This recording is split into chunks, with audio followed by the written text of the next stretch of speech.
This is Essie Featured. This is the power of sports.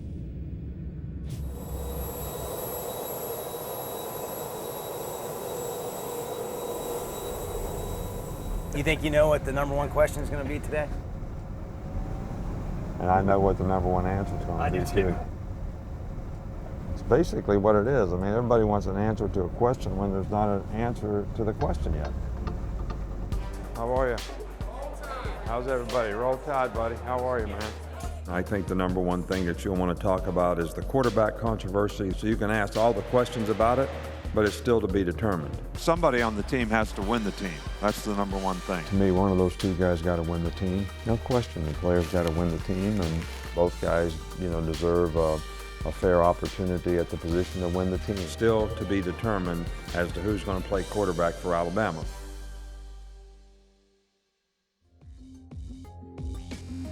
A coach is many things: a teacher, a leader, and most fundamentally, a decision maker. And in his 12th season at Alabama, for all the wins and championships, Nick Saban is still defined by decisions. Let's go back to a decision that tens of millions of people saw you make. And here it is. Tua Tagovailoa, a true freshman from Hawaii, gets the second half start. What led to the decision, Nick?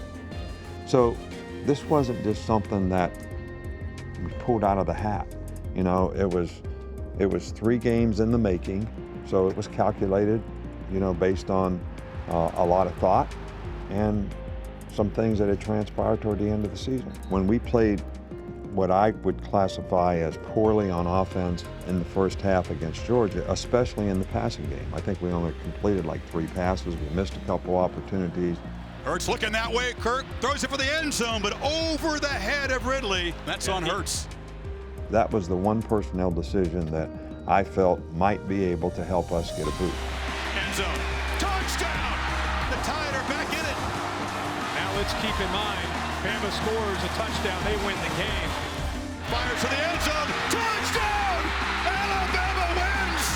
The Crimson Tide will not be denied. I got it said to me by the media already that if you have 2 quarterbacks, you have no quarterback. Well, I think we have 2 quarterbacks, and that creates some issues.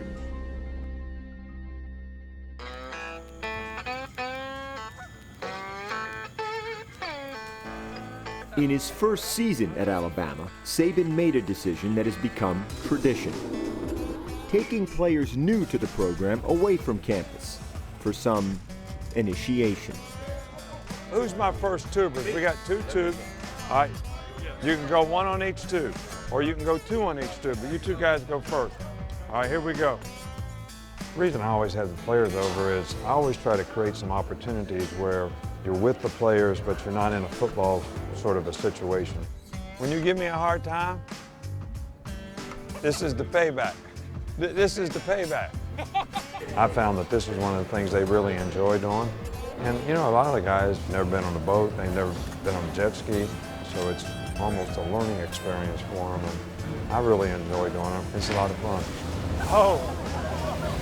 I mean, I got no competition out here. You guys fall off before I even start anything.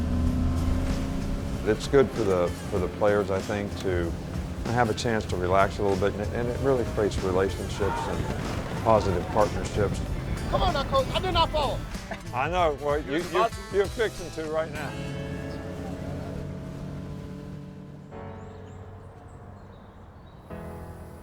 The next day, training camp begins. While those on the outside are focused on the quarterback question only, Saban faces decisions on shaping a roster that must replace an Alabama record 12 NFL draft picks as they try to repeat as champions. Our goal is to have the kind of team that nobody wants to play, and that means that we have to impose our will. You got to be tougher than everybody that we play. Why can't you karaoke like everybody else? You're what? What about your foot? If you can't karaoke, you can't play. We got to put somebody else in there. I do have more patience than I used to have. I don't get as angry as quickly as I used to. And I've learned through the years that I'm not as effective when I get angry, so I try not to get angry. I'm doing well for the moment. If you don't jam somebody, then it's going to change very quickly. Hey, Dylan, you're 4. Nazi, you're 8, right? You guys should be 4 and 8 guys, right? How tough is camp? We don't try to make it tough. We don't try to make it hard. I mean, it's just hard. It's hard to practice when it's 95, 97 degrees outside. You practice till you can't get it wrong, not till you can get it right. Hold up, do it again. Should have 2 lines over here, man. 2 lines. DBs, get on them. Let's go. Stumble bum first. Pull the point down. You guys are soft, man. Not aggressive enough getting the ball out. Get him, get him, get him. Can't open it out. Pull it out. I think sometimes the only way to develop, the kind of mental toughness and discipline is you have to be able to overcome hard. But you got to push yourself, man. You can't give in to it. You got to keep pushing yourself even when you get tired, even when you feel like you can't go. All right, that's when you take the next step. Nick Saban back on the summit where he has caught the bear with his 6th national championship. There is one ultimate decision for Saban still to make. I enjoy doing this, and I don't look forward to the day when I can't do it. And I think that day and that decision is going to get made when I feel like I can't do it. Drop to the same, under. Break on the ball. My number one fear is I don't want to ride the program down. I don't want to just stay here because I want to stay here and, make money or get paid or whatever. When that time comes, then I'll know it'll be the right time.